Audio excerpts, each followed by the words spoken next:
Hi everyone, my name is Andi Pateña-Matheu. Join me as we learn and unlearn things and make new discoveries. This is Andi's Discoveries.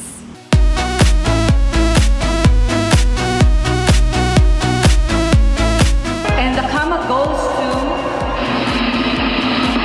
and discovery.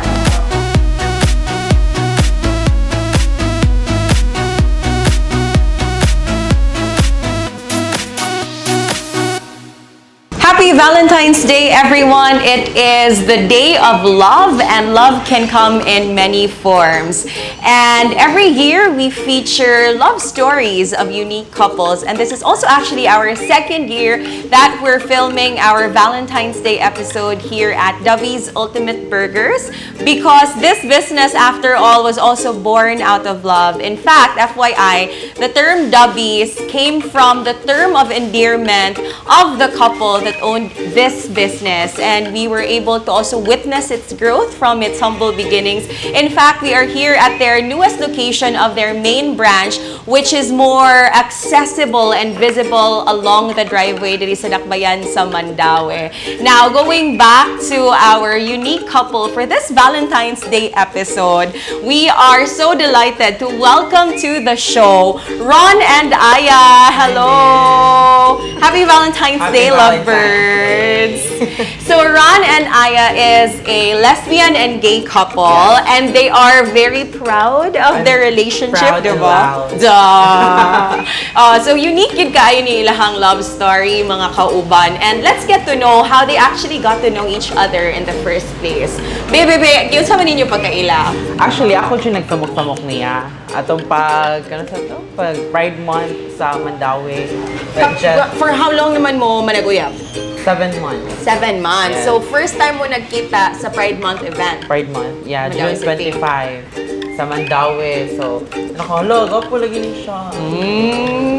So, naganahan din ko niya ato. Then, mauwa man ko mag-picture niya at first. So, naglakaw na nag-parade na niya. Nag-picture ko niya. O niya? So, ako siyang gikon akong self na mag-picture ko niya.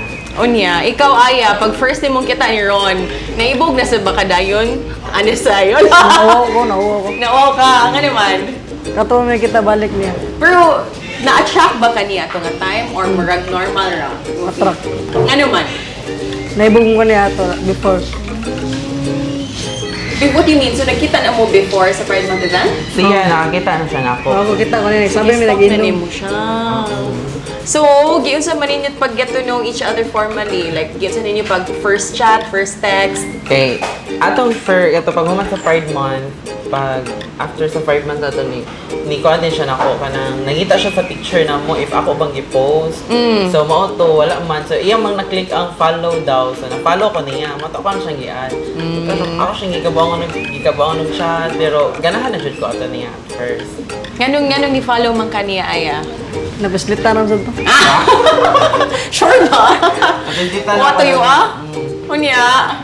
Wala sa ka nagmanghay, ngayon mo ito napistitan. Wala naman. Wala na. Niadra mo siya na ko. Niadra siya na ko. Okay. Niya, kinsa may first si chat? Siya. What did you say? Gi-chat na ko ang amo ang picture daw. Cute kaysa diri. Pero, rewind sa ta. Kanang, if I may ask ba, before, nakauyab naman mo glaino. Ikaw, Ron, nakasuway na ba kaguyab ang tumboy sa una? Wala pa. Sige lang first. So, unsa man to imong mga bet sa una sa ka-partner? Like, kanang baby boy, gusto ko nga kanang naran siya sa Viper ni, hindi na ko pagawso. Pero imong ex-partners before, lucky? Oh, lucky na siya. Nga ikaw, Aya, first time ni mo nakauyab og bayot. First siya. Mao ba? Pero nakauyab sa ka sa una, babay. Oh. Unya, how are you going to differentiate man your relationship with each other compared to the previous gender sa partners nga inyuhang nauyab sa una? For me, kay mas ganahan ko kay kanang even if different among gender niya, dili gid to mao ang among ganahan gani. So makaingon ko nga basta love nimo ang tao, di gid mag-matter ang gender. Ikaw, Aya, unsa may difference sa imong relationship with Ron versus imong relationship sa una nga mga female? Compare niyo. Ay, tutugi kay ma-pressure siya. Okay lang. Oh, no, kung mo po sa answer, oy, okay ra. Happy ako niya. Happy ra ka niya. Kisas last. And then, so far, how would you describe your relationship? Happy. Ikaw ay Happy. Happy juga yun. As in, karon na naka-feel og nga nga love. Mo ba? Nga ka nang i-care ang usag-usa, then in love ang usag-usa, like proud and loud to say nga nag-uyab ni. I'm also happy for the both of you. Sa di pa nato tiwasan atong chika. Of course, no, later on, ato sang sayran kung naka-face ba sila o judgment sa ilang family, silang community. So please don't go away. Andi's Discoveries will be right back.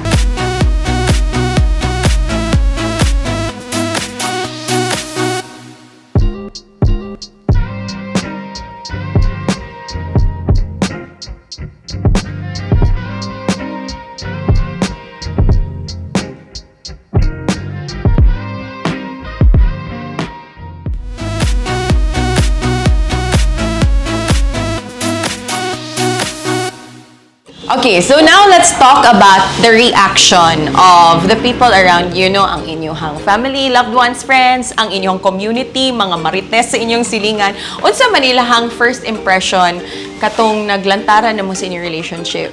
Ang ilahang reaction is na-shock sila. Mo dyan ay una nga masinatik sa tao ka nang ma-shock gid sila. May buong mga, ha? Dili mi ka tuo kay ka na ingon ano naabot mo sa ingon ano.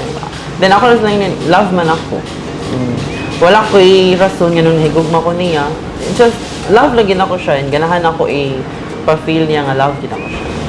Ikaw, Aya, na-shock ba ang imong mga, especially ka na imuhang mga barkada ba? Sila ba yan na usually mo sungog na, ay, sure di oy, bayo di mo uya, mana, unsa man nilang reaction? Di sila katoo, di sila dawat. Mas ganan sila nagbabaya ko ah. Unya? O kung naminaw nila, laban ako siya. How about sa imong family, sa imong parents? Okay ra sa nila. Kaya kalipay man ako. So, with consent, ginitanan. Ang inyong relasyon. So, pero going back lang, coming out ba as someone who's gay and lesbian, was it difficult for you? Like, dali ba sad siya na-accept sa inyong tagsa-tagsa ka mga ginikanan, sa inyong family? Nadawat lang nila kay akong papa na ay ig-agaw nga bayot. Akong papa na ay pag-umangkon nga bayot. As in, dagan siya kayo magbayot sa family. So at least, wala ka ni go through sa mga naagian sa uban nga nang naglisod og accept no ilang family. Ikaw, Aya? Okay ra sa. Pero naglisod ba ka og open up sa imong ginikanan? lisod juga yun. Palbahan ko. Pero pag sulti na nimo, unsa man lang reaction? Okay ra. Happy ra sila. Kay botan man siya. Ako mga chika na. So sa inyong relationship, kinsa man ang mas kuan kanang kinsa man ang mas musuyo, kinsa man ang mas muhagad make og plans for the other partner? Sa amo ang duha is kami yung duha ang himuo ka ng like plans para sa amo ang future, sa amo relationship. Pero di man ginamali kaya ng naiaway. So, kana, ug maam kami away, planuhan gina na mo so ano mo pag-fix. Mo ba? Yung kinsa may mas kusog magselos inyong duha? Siya. Kay gwapo siya, gwapo. Okay, mailog pa mong good me. Oh, ikaw di ay. Mailog sa. Pero bitaw, maselosa si Aaron. Yung sa man yung pag-assure niya ang sa imong loyalty. Ako na siya nun. Bakalaran ako. Di siya nga magsilos kay Huwaraman siya. Di ko mataglain. Pero magsilos mga po. Magselos ka po. Silos ka po. Ay, sige, selos. Wrong. Gamay na lang. Gamay na lang. Pero how open are you to each other? Kamu ba ang type of couple nga openly ipasa ang cellphone nga to sa usa, i-share ba ninyo inyong mga Facebook passwords? Yes, Inana miss. mo ka-open? Inana dyan mi ka-open. As in, open na dyan kayo mistanan. So, what mo ikitaguan? Wala yung tagoan. But how about what sa man inyong ikasulti sa, for example, mulakaw mo in public, lahi man sa ng mga people nga naka-accept na ninyo, no? Inyong family, inyong friends, kabaw na magiging silang relationship. But what if ka nang manglakaw mo, mag-date mo out in public, na maka-experience pa mo nga murag, lahi gyud gihapon ang reaction sa mga tao, makita ninyo as a couple kay. Diba, dili kayo siya inaana ka common. Oo, diligid siya yung nakaka-comment. So, kasagaran kay, igor mo tanaw, then, ang ako asang i-feel is, igor mo tanaw. Ano ra, usa pa sa nagpangayo ninyo. Ana, di ba? So, happy ra ko sa mo relationship. Dili na mi mag-matter sa tao nga dili happy na mo. Kung di ka happy na mo, I don't care. Happy man me. Ikaw, Aya. Happy ra sa go. Ganahan ko tanawon yung duha. Proudly flaunting. Yeah. Oh. Proud. Baka beto. So, what's my secrets in your relationship nga nagdugay mo 7 months? Understanding, like, mag-storya jud. Then, kanang kung unsay kanang di ganahan sa usa, dapat maminaw ang usa para magkasinabot. Kanang in the future, at least kabaw na ko or kabaw na siya kung asa ko maglagot or asa siya maglagot. Ikaw, Aya. Sinabtan na rin yung duha. Kung mag-away mi, ang marang okay. Kaya di mo siya siyang biya na. Di mo siya kaya sa mapugngan. Oh, grabe kayo maka. Pero nabot na mo sa point in yung life nga, di na mo ma-attract o lain yun. For example, kita kagwapo ka istanan, kita kagwapa ka istanan. Are you that secure na in each other's love and company nga dili na mo mag-doubt? Dili na. One, ma-appreciate ra ko. Kasi ma-appreciate siya siya. Ay, gwapa. Okay. Kanang sure naman jud ko nga kanang sure na sad ko niya. And speaking of being sure of each other, when we return, atong sayran, unsa man ilahang plans in the future moving forward? Do they plan to build their own family of their own? Kini ug uban pa when we return on Andi's Coveries.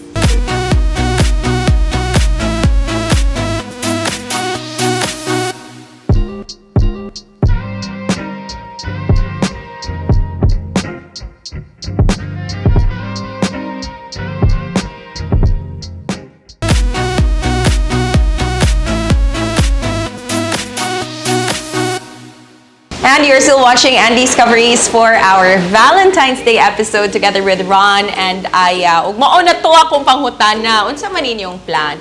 7 months, di pa kaayo jud dugay no, pero you're saying you're already sure of each other.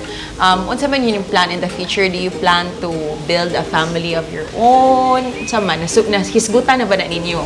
Actually, every day, kanang mag-storya gid mi nga kanang puhon, if nanatay 1 million, magbuhat na tag ato ang kaugalingong anak o balay. So, naabot yun may ana nga part, as in. Then, makaingon ko nga, dili ko ganahan mag-anak sa karon kay gusto ko nga mahatag yun na mo kung unsay kinahanglanon sa among future baby. Aww, ikaw, Aya. Mawala naman sad. Kaya ganahan ko mag-skill lang. Bitaw. Pero, kana, you're really open to that feature nga. That's something nga inyo hanggi foreseeing. Yes. In the future. So, ganahan ninyo nga dalhon yun sa altar, magpakasal gid mo. Oh, imagine na among plano. Oh. Yeah. Karon, tell us about your typical nga dates. Like, unsa man, what do you usually do as a couple? If kana payday or free time, naon sa gawas. More na among happiness, food. Kana na jud. Kanang kung malaag ta, tuyo ko na to tiboklo o kana. Happy na mi ana. Ikaw, Aya. Malag. Adam sa gawas. Malipay na ko. Kakoy yung binduha. Unsa man imong favorite quality or characteristic ni Ron? Makaya sa nako. Ako din pagkanindot sa tingog yun. Kanang Ano yan to? tingog. Oh, Kanang ba? sa tingog. Oo. Singer do ay karon. Actually, dito siya na in love first daw. Oh. Kaya ingon. Tinuod? Tinuod siya kay. Sige, may sample daw. Pangarap ko ang ibigin ka at sabang panahon. Diba? Ikaw, uy, ako ka ba? Singer day ka. Oy, by the way, aside from Ron being a good singer, she is also a very talented makeup artist, no? So, if na may mga bookings, i-contact lang siya sa Facebook page. It's actually how we met during a shoot for Sophisticated Medical Aesthetics. Uy, shout out the eye to Miss Kate Valencia and the entire team. So, mo to siya, going back to the story. Unsa man ang imuhang qualities pod nga ganahan ni Aya? Ang ganahan niya is cute and kanang grabe taas kay pasensya. Yeah, every time na kana ako'y maglagot. Then, iya akong subtone every time. Kaya ako man dyan ang klase nga tao nga kung ma-high blood jud. Pero aral ako naka-experience niya nga kanang nisabot jud siya all throughout the kanang moment nga kanang lagot jud kay ko. Mo na siya, di ba, ana sila, ma'am, magparis yun ang high blood ron o hilumon. Correct. Yin and yang. Okay na, Oh, last na lang. Unsa man inyong Valentine's message for each other? Oh, ano na, tunutukay na dayon Mga akong message for gid akong langga no is thank you and hope nga magdugay pa ta. Then, kita na jud. Ikaw lang. Para sa imong lang. Thank you, Gapon. Love you po pa niya ito karon. May tamang dugay ni. I love you din. I love you lang. And we also have a special surprise for you, courtesy of our friends from Dubby's Ultimate Burgers at ihatod ni Sir Oh my Ronnie. God, thank you. Their ultimate burger bouquet. Wow, So thank para you dili so lang busog ang much. inyong kasing-kasing, Para busog imuha sad na. ang inyong mga tiyan. O, Para di mo ba? tanan ha. Ay, mag-share mo. Thank you so much, me. Burger Bouquet of Love. Yeah, Sige, ganun. last na lang siguro, what is your message to all of the couples out there, especially who share unique love stories such as yours? So, ikaw na lang, Ron. Ang akong message lang gid no sa mga couples dira parehas na mo or kanang bisag mga couples tanan nga, be proud and i-embrace ang happiness nga na imong partner and ang mga memories nga inyong buhaton. And also, advice lang ako para magdugay mo nga dili sa tanang panahon happiness ang naa sa relationship. Dapat naa sa gid ang sadness. So, thank you. Thank you very much, Ron and Aya. And once again, daghang salamat. A big shout out to Dubby's Ultimate Burgers for hosting today's episode. I'd also like to personally thank 𝗕𝗵𝗲 Smile Makeover Dental Clinic, Sophisticated Medical Aesthetics, and New Lounge PH. Daghang salamat and happy Valentine's Day, everyone. And I hope that this episode has taught each and every one of us that love, no matter what form it comes in, will always be beautiful. This has been Andi for Andi's Coverings.